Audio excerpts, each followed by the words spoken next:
வணக்கம் நண்பர்களே, அனைவருக்கும் இனிய வணக்கம். பயிர்க்கடன் தள்ளுபடி 2026 வெளியான மிக மிக முக்கியமான அறிவிப்பு என்ன அப்படின்றத பற்றி தான் நம்ம பார்க்கலாம்.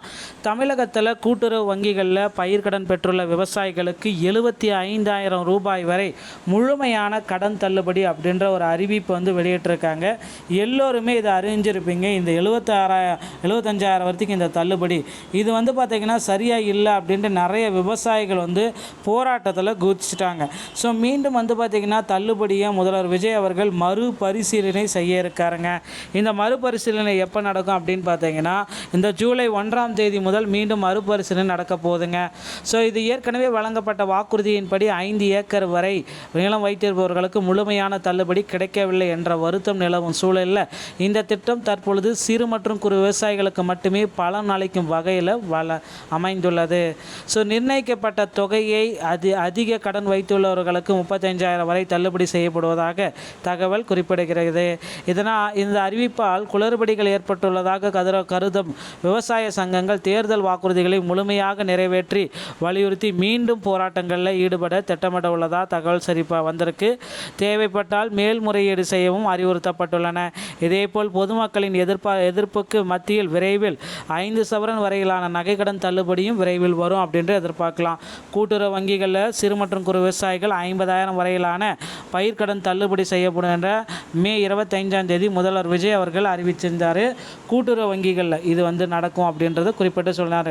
மே 25ஆம் தேதி அறிவித்தார். பயிர்க்கடன் தள்ளுபடி செய்வது குறித்து கடந்த ஜூன் 15 ஆய்வுக் கூட்டம் நடத்தப்பட்டது. அதன்படி ரிசர்வ் வங்கி நடைமுறைகளின்படி பயிர்க்கடன் தள்ளுபடி முழு தொகையும் அரசால் 45 60 நாட்களுக்குள் முழுமையாக செலுத்த வேண்டும் என்ற வழிகாட்டுதலின்படி 75,000 வரைக்கும் தள்ளுபடியை கொடுக்கலாம் அப்படின்றத குறிப்பிட்டு இவங்க ஒரு டேட்டா பேஸை ரெடி பண்ணியிருக்காங்க. ஸோ 75,000 வரைக்கும் தள்ளுபடி கிடைக்குமா அப்படின்றது தான் இப்போ கேள்விக்குறி. அதுவும் ஒரு சிலருக்கு பார்த்திங்கன்னா தள்ளுபடி கிடைக்கும் அப்படின்னு சொல்கிறாங்க. ஆனால் நிறைய மக்கள் பார்த்திங்கன்னா 2 லட்சம் 3 லட்சம் வரைக்கும் தள்ளுபடி வாங்கியிருக்காங்க. இவர்களெல்லாம் எங்கே போய் நிற்பாங்க அப்படின்றது இப்போ தெரியல. ஸோ கூட்டுறவு வங்கிகளில் மட்டும்தான் இந்த தள்ளுபடி 14.43 லட்சம் விவசாயிகளுடைய பலன் அந்த இதில் இருக்குது அப்படின்னு சொல்கிறாங்க. ஸோ நிதிநிலை மற்றும் நிதி ஆதாரங்களை கருத்தில் கொண்டு இந்த இக்கட்டான சூழ்நிலையில் பயிர்க்கடன் தள்ளுபடி செய்யப்படுகிறது. கூட்டுறவு வங்கிகளில் 2025 மே 1 முதல் 2026 பிப்ரவரி 28 வரை பயிர்க்கடன் பெற்ற 14.43 லட்சம் விவசாயிகளுக்கு 6,000 கோடி ரூபாய் வரை தள்ளுபடி செய்ய முதல்வர் விஜய் அவர்கள் உத்தரவிட்டிருக்கார். அதன்படி 75,000 ரூபாய் வரை கடன் பெற்ற விவசாயிகளுக்கு முழு கடனும் தள்ளுபடி செய்யும். இதே போல் 75,000 ரூபாய்க்கு மேலே இருக்கிற கடனாளிகளுக்கு 30,000 வரை தள்ளுபடி செய்யப்படும்.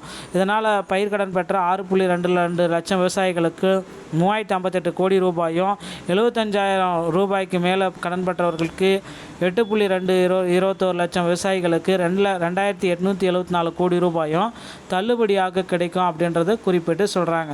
இதனால் அரசுக்கு 5,932 கோடி ரூபாய் கூடுதல் செலவு ஏற்படும் அப்படின்றதையும் குறிப்பிட்டு சொல்கிறாங்க.